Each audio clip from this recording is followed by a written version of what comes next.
But first, 1 year since the federal government dumped its failed home insulation scheme, federal police are preparing to lay charges against unscrupulous operators after raids across 3 states.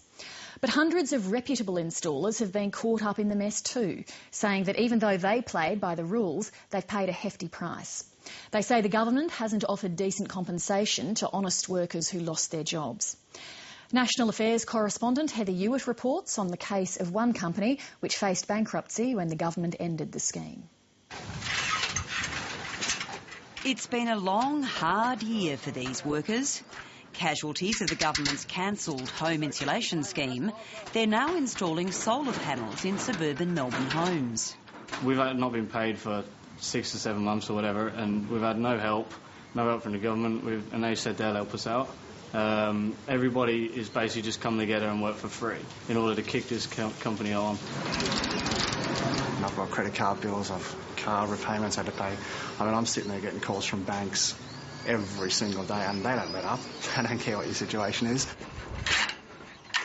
It's just over 12 months since we last saw them.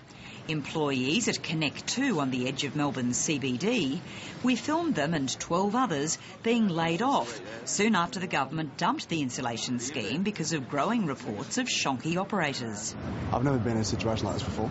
I don't know many people who have. I literally don't know what I'm going to do. A pile of $200,000 worth of insulation lay there next to useless as the distressed management tried to figure out the next step. So all up, what do you stand to lose? Our jobs, our business, pretty much everything, really. We have to consider bankruptcy as an option. When we last saw you a year ago, you thought you faced bankruptcy. How difficult was that period? Look, Heather, we Connect 2 as a company came very, very close to needing to declare bankruptcy, and at certain points of last year, when it became apparent that there wasn't a great deal of assistance being offered by the government to support us in the monies that had been invested in the program, we were forced to make some very careful decisions, and at some points we went down as low as 3 and even 2 staff members from the whole company, from a team of 30 people. So the sun comes up, obviously it's beating down the panels. The company has hung on by diversifying. It has 2 arms to the business, one dealing in telecommunications, including projects with Telstra, and the other in solar energy. Survival has also hinged on some of its laid-off workers volunteering to work for nothing or on reduced wages to keep Connect 2 afloat. At the moment, neither of you is being paid, is that right? Minimal, very minimal. Very minimal. Like 200 a week at the moment. We're back to 200 a week now, which is, I mean, it's amazing. I mean, I can live on $200 a week. Who'd have thought it? Are you doing that because you couldn't get a job elsewhere, or you just believe in this company? Oh, I definitely believe in the company, otherwise I won't still be here. But I can see the view, we're going in the right direction now. But that, the company and its workers say, is no thanks to the government.